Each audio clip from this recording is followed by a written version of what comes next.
അങ്ങനെ നമ്മുടെ സുധീഷ് ഹരീഷിനെ ഒരുപാട് നിർബന്ധിക്കുന്നുണ്ട് കല്യാണം കഴിക്കാൻ. ആ സമയത്ത് നമ്മുടെ ഹരീഷ് പറയുന്നുണ്ട്, നിങ്ങൾ എന്തെന്നെ പറഞ്ഞാലും ശരി ഞാൻ കല്യാണം കഴിക്കില്ല, സുഭാഷേട്ടൻ കല്യാണം കഴിക്കാതെ ഞാൻ ഒരിക്കലും കല്യാണം കഴിക്കില്ല. കാരണം നാട്ടുകാർ മുഴുവൻ പറഞ്ഞുണ്ടാക്കുക ഇനി സുഭാഷേട്ടന് ഒരിക്കലും കല്യാണം കഴിയില്ല എന്ന് കണ്ടപ്പോൾ നമ്മുടെ അച്ഛൻ തന്നെ പറയണം, അതുകൊണ്ട് ഞാൻ ഒരിക്കലും കല്യാണം കഴിക്കില്ല എന്നൊക്കെ പറഞ്ഞിട്ട് ഉള്ളിൽ പോയിട്ട് സുഭാഷേട്ടനോട് പറയുന്നുണ്ട്, ഞാൻ ഇവളെ കൂട്ടിയിട്ട് ഒന്ന് പുറത്ത് പോട്ടെ നീതുവിനെ കൂട്ടിയിട്ട്. പറഞ്ഞു എന്താടാ നിൻ്റെ പെണ്ണല്ലേ അവൾ, നീ കൊണ്ടുപോയിക്കോ എന്ന് പറഞ്ഞിട്ട് എന്തായാലും ബീച്ചിൽ പോയിട്ട് നമ്മുടെ നീതുവിനെ പറഞ്ഞ് മനസ്സിലാക്കിയിട്ട് നീതുവിനോട് പറയുന്നത്, നീ വീട്ടിൽ തന്നെ പോകണം.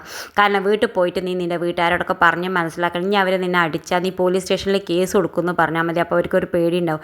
എന്തായാലും സുഭാഷേട്ടനെ കല്യാണം കഴിഞ്ഞാൽ എത്രയും പെട്ടെന്ന് നമ്മുടെ കല്യാണം ഞാൻ നടത്തും എന്നൊക്കെ പറഞ്ഞിട്ട് നമ്മുടെ നീതുവിനെ സമാധാനിപ്പിച്ചിട്ട് നീതുവിനെ വീട്ടിലേക്ക് തന്നെ പറഞ്ഞയക്കുന്നുണ്ട്. എന്തായാലും പിന്നെ നമ്മുടെ നീതി പറയുന്നുണ്ട്, എത്രയും പെട്ടെന്ന് നമ്മുടെ സുഭാഷേട്ടനെ കല്യാണം നടത്തണം, അതുകൊണ്ട് ഒരു ജ്യോത്സ്യനെ കാണാൻ പോകാമെന്ന് പറഞ്ഞിട്ട് ജ്യോത്സ്യനെ കാണാൻ പോകുന്നുണ്ട്. ജ്യോത്സ്യനെ കാണാൻ പോണ സമയത്ത് ജ്യോത്സ്യനാണെങ്കിൽ പറയുന്നുണ്ട്, നമ്മുടെ സുഭാഷേട്ടന് ഒരിക്കലും കല്യാണം കഴിയില്ല, സുഭാഷേട്ടൻ നിൽക്കണം വീട്ടിൽ ഒരിക്കലും ഒരു പെണ്ണും വാഴില്ല എന്ന് പറഞ്ഞ് ഇതൊക്കെ കേൾക്കുമ്പോൾ നമ്മുടെ സുഭാഷേട്ടന് വല്ലാതെ വിഷമമായിട്ട് വീട് വിട്ട് ഇറങ്ങി പോകുന്നുണ്ട്. നിധിയാണെങ്കിൽ പിറ്റേ ദിവസം മനസ്സിലാക്കേണ്ടത് നമ്മുടെ സുഭാഷേട്ടൻ അവിടെ ഇല്ല എന്ന്. ഒരുപാട് എല്ലാ സ്ഥലത്തും തിരയുണ്ട്, പക്ഷെ നമ്മുടെ സുഭാഷേട്ടനെ കിട്ടാനില്ല. നമ്മുടെ സുധീഷാണെങ്കിൽ ആകെ തളരുന്നുണ്ട്, നികേഷും ഹരീഷും ഒക്കെ തളരുന്നുണ്ട്.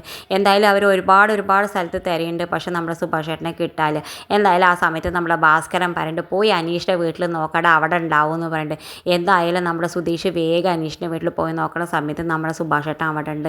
എന്തായാലും സുഭാഷേട്ടനെ കാണുമ്പോൾ നമ്മുടെ സുധീഷിന് വലിയ സന്തോഷമായിട്ട് വീട്ടിലേക്ക് കൊണ്ടുവരുന്നുണ്ട്. നിങ്ങളില്ലാതെ എന്താ സുഭാഷേട്ടൻ ഞങ്ങൾക്ക് ആ വീട്ടിൽ കാര്യം, നിങ്ങൾ ആ വീട്ടിൽ നിന്നിട്ട് ഞങ്ങൾക്ക് കല്യാണമൊന്നും കഴിഞ്ഞില്ലെങ്കിൽ ഞങ്ങൾക്ക് കഴിയേണ്ട, അങ്ങനത്തെ ഒരു കല്യാണം ഞങ്ങൾക്ക് വേണ്ട, എന്താ സുഭാഷേട്ടൻ ഞങ്ങളെന്ന് മനസ്സിലാക്കാതെ ഇവിടെ ഇറങ്ങി പോകുന്നുണ്ടെന്ന് പറഞ്ഞിട്ട് എല്ലാവരും നിർബന്ധിച്ച് നമ്മുടെ സുഭാഷേട്ടനെ കൊണ്ടുപോകുന്നുണ്ട്.